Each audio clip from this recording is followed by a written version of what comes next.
नमस्कार दोस्तों, आपका पौराणिक कथाएं चैनल में हार्दिक स्वागत है। आज के हमारे वीडियो का विषय है रामायण में छिपे 7 गहरे जीवन संदेश।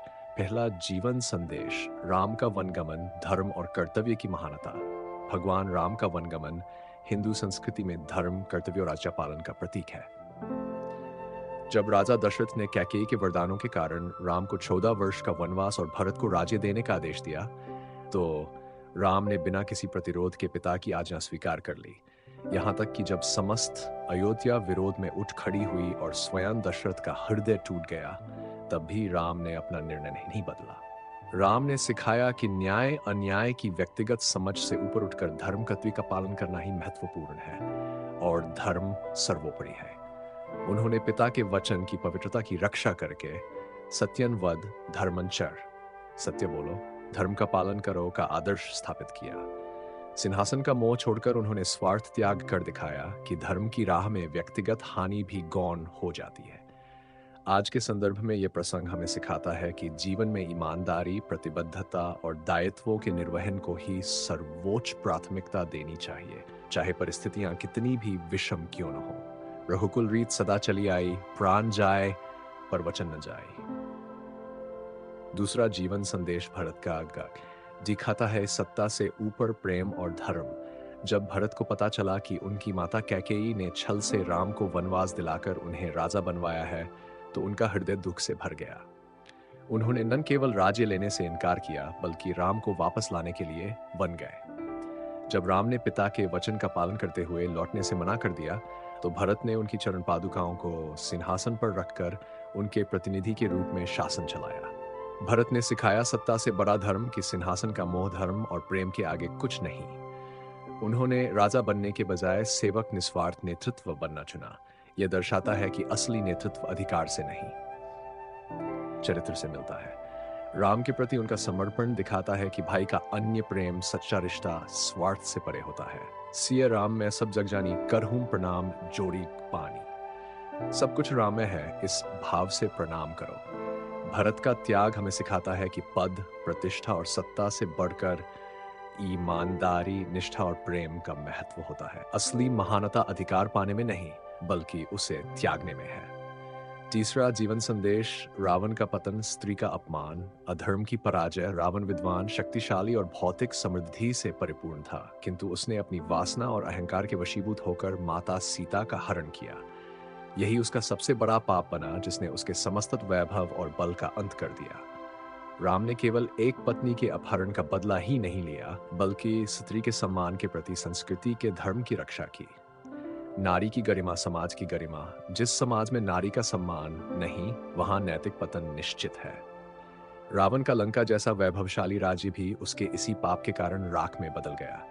शक्ति से बड़ा नैतिक धर्म, रावण की शक्ति उसके लिए अभिशाप बन गई, क्योंकि उसने उसे अधर्म के लिए प्रयोग किया। सच्चा बल वही है जो संयम और सम्मान से जुड़ा हो। पाप का परिणाम अवश्यंभावी, चाहे रावण जैसा महाज्ञानी हो या कोई और। स्त्री का अपमान सर्वनाश को आमंत्रित करता है। यत्र नार्यस्तु पूज्यन्ते रमन्ते तत्र देवता। हाँ, नारी की पूजा होती है, वहां देवता निवास करते हैं। मनुस्मृति। इस संदर्भ में रावण का उदाहरण हमें याद दिलाता है कि कोई भी समाज तब तक उन्नत नहीं हो सकता जब तक उसमें स्त्रियों की सुरक्षा और स्वाभिमान अक्षुण्ण न हो। आधुनिक युग में भी नारी सशक्तिकरण केवल नारा नहीं, बल्कि सभ्यता की बुनियादी शर्त है।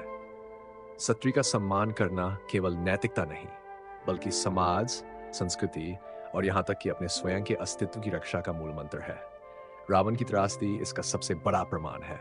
चौथा जीवन संदेश, राम रावण युद्ध, अधर्म की अस्थायीता और सत्य की अजेयता।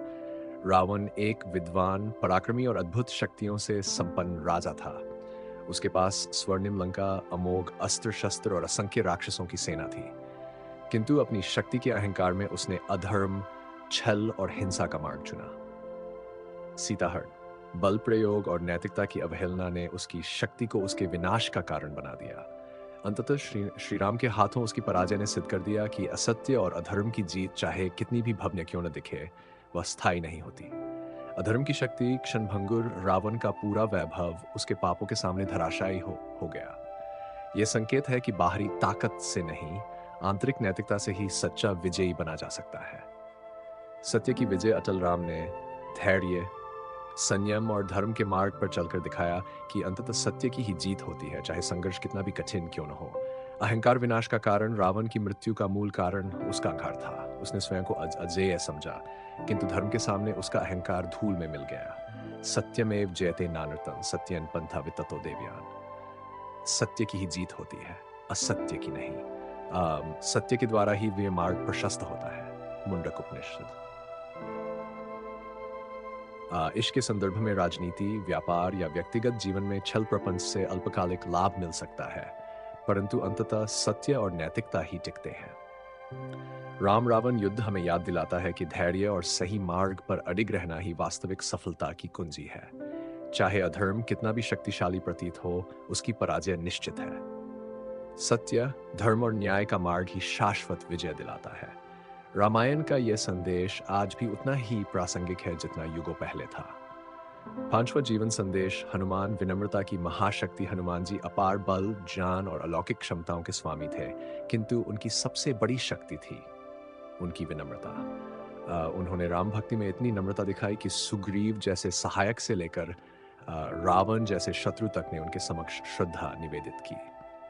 लंका दहन जैसे महाकाड़ी के बाद भी वे स्वयं को राम का दास कहने में गर्व महसूस करते थे। शक्ति का सदुपयोग, हनुमान ने सिखाया कि योग्यता और बल तभी सार्थक हैं जब उनमें अहंकार न हो। उन्होंने अपनी शक्ति का उपयोग केवल धर्म के लिए किया, कभी अपने लिए नहीं। समर्पण में महानता वे सेवक भाव से इतने प्रेरित थे कि राम ने उन्हें कलियुग में सबसे पहले पूजे जाने का वरदान दिया। यह दर्शाता है कि विनम्रता ही सच्ची महानता की निशानी है। ज्ञानी का लक्षण, हनुमान वेदों के ज्ञाता थे, पर कभी अपनी विद्या का अभिमान नहीं किया। उनका चरित्र सिखाता है कि वास्तविक ज्ञानी वही है जो नम्र हो। मनुज रूप में महाबलशाली, नाम हनुमंत अति विशाली। राम दुलारा बजरंगबली, कीर्ति केहरी सुत पवन चली। मनुष्य रूप में महाबली, विशाल यशस्वी हनुमान राम के प्रिय और पवन पुत्र सदैव विनम्र। इस संदर्भ में आज के युग में जहां अहंकार और स्वार्थ बढ़ रहा है, हनुमान जी का जीवन हमें याद दिलाता है कि विनम्रता और सेवाभाव ही स्थायी यश दिलाते हैं। नेतृत्व, व्यवसाय या व्यक्तिगत जीवन में अपनी क्षमताओं का प्रदर्शन नहीं, बल्कि उनका सही उपयोग महत्वपूर्ण है। हनुमान जी ने सिद्ध किया कि सच्ची शक्ति विनम्रता में निहित है। अहंकार मनुष्य को कमजोर बनाता है, जबकि नम्रता उसे अजेय बना देती है। यही कारण है कि वे आज भी करोड़ों हृदयों में संकट मोचन के रूप में पूजे जाते हैं। क्या आप चाहेंगे कि मैं इसे आगे जारी रखूं? और ऐसे ही आध्यात्मिक विषयों के लिए हमारे चैनल पौराणिक कथाएं को सब्सक्राइब करना न भूलें। आपका सहयोग ही हमारी प्रेरणा है। धन्यवाद। जय श्री राम। छठा जीवन संदेश, राम की वनवास यात्रा अकेले पर अडिग। जब राजा दशरथ की आज्ञा से श्री राम को 14 वर्ष का वनवास मिला, तो अयोध्या का समस्त राजसी वैभव, सुख और प्रजा का प्यार उनके पीछे छूट गया। सीता और लक्ष्मण के अलावा कोई उनके साथ नहीं था। फिर भी उन्होंने धर्म के मार्ग को नहीं छोड़ा, न तो क्रोध किया, न ही विद्रोह। उन्होंने वनवास को भी एक कर्तव्य की तरह स्वीकार किया और सत्य के पथ पर अकेले ही चलते रहे। धैर्य और निष्ठा की परीक्षा राम ने सिखाया कि सही रास्ता अक्सर सुनसान और कठिन होता है, पर उस पर डटे रहना ही वास्तविक साहस है। सत्य की राह अकेले भी चलनी पड़े तो डरो नहीं। जब सारा संसार विपरीत दिशा में चल रहा हो, तब भी अपने सिद्धांतों पर अटल रहना ही महानता है। कर्तव्य ही जीवन का लक्ष्य। राम ने सुख, सत्ता और सुविधा को त्याग कर दिखाया कि जीवन की सार्थकता सही कर्मों में है, न कि सुख भोग में। धीरजु धर्म मित्र अरु नारी, आप तकाल परखिए चारी। धैर्य, धर्म, मित्र और स्त्री, ये चारों विपत्ति के समय ही परखे जाते हैं। इस संदर्भ में आज के समय में जहां समूह मानसिकता प्रबल है, राम का उदाहरण हमें याद दिलाता है कि अपने नैतिक मूल्यों पर टिके रहना ही सच्ची सफलता है। चाहे व्यवसाय हो, समाज सेवा हो या व्यक्तिगत जीवन, सत्य और न्याय के मार्ग पर चलने वाले अंततः विजयी होते हैं, भले ही शुरुआत में उन्हें अकेलापन झेलना पड़े। राम की वनवास यात्रा हमें सिखाती है कि अकेलापन डराने वाला नहीं, बल्कि आत्मबल को परखने वाला होता है। जो व्यक्ति धर्म के पथ पर अडिग रहता है, समय उसे अवश्य विजयी बनाता है। यही रामायण का शाश्वत संदेश है। सातवां जीवन संदेश, राम, सीता और लक्ष्मण त्याग और समर्पण की अनूठी मिसाल। वनवास के कठिन समय में राम, सीता और लक्ष्मण ने जिस तरह एक दूसरे के प्रति निस्वार्थ प्रेम, विश्वास और समर्पण दिखाया, वह संबंधों की सच्ची परिभाषा बन गया। राम ने राजसी वैभव छोड़कर पिता के वचन का पालन किया। सीता ने सुखद राजमहल को त्याग कर पति के साथ कंटीले रास्ते चुने। लक्ष्मण ने भाई के प्रेम में 14 वर्ष तक निद्रा और सुख का त्याग कर दिया। त्याग ही सच्चा प्रेम है। सुख सुविधाएं छोड़कर दूसरे के लिए जीना ही रिश्तों को अमर बनाता है। विश्वास ही बंधन है। सीता ने राम पर, लक्ष्मण ने भैया पर और राम ने दोनों पर अटूट विश्वास रखा। यही उनके रिश्ते की मजबूती थी। समर्पण ही धर्म है। तीनों ने अपनी इच्छाएं त्याग कर एक दूसरे के लिए जिया। यही तो सच्चा परिवार है। जहां प्रेम वहां त्याग, जहां त्याग वहां विश्वास, जहां विश्वास वहां अनंत बंधन। इस संदर्भ में आज के समय में जहां स्वार्थ और व्यक्तिवाद बढ़ रहा है, रामायण ये याद दिलाती है कि रिश्ते तभी टिकते हैं जब हम मैं की जगह हम सोचें। चाहे पारिवारिक हो, दोस्ती हो या विवाह, बिना त्याग और समर्पण के कोई भी रिश्ता सार्थक नहीं होता। राम, सीता और लक्ष्मण ने सिखाया कि परिवार का मतलब केवल खून का रिश्ता नहीं, बल्कि वह आत्मीयता है जो त्याग से बढ़ती है। यही संदेश हर युग में प्रासंगिक है। रामायण से जीवन की शिक्षा केवल एक महाकाव्य नहीं, बल्कि जीवन जीने की कला है। राम का धर्म पालन, सीता का साहस, लक्ष्मण का समर्पण, हनुमान की विनम्रता और भरत का त्याग, ये सभी हमें सिखाते हैं कि सच्ची विजय धर्म, सत्य और प्रेम से ही मिलती है। धर्म सर्वोपरि है, चाहे परिस्थितियां कितनी भी विपरीत हों। स्त्री का सम्मान समाज की नींव है, इसे कभी ठेस नहीं पहुंचानी चाहिए। अधर्म चाहे कितना भी बलवान क्यों न हो, अंततः उसका पतन निश्चित है। विनम्रता और सेवाभाव ही सच्ची महानता की पहचान है। सही मार्ग पर अकेले चलने का साहस ही व्यक्ति को महान बनाता है। रिश्तों की मजबूती त्याग, विश्वास और समर्पण से ही बनती है। रामायण केवल गाथा नहीं, जीवन का दर्पण है। जो इसे समझ ले वह धर्म, कर्तव्य और प्रेम का सच्चा अर्थ जान लेता है। आज के युग में भी रामायण के ये संदेश हमें सही मार्ग दिखाते हैं। यदि हम इन सीखों को अपने जीवन में उतारें, तो निश्चित ही हम एक सुखी, संतुलित और सार्थक जीवन जी सकते हैं।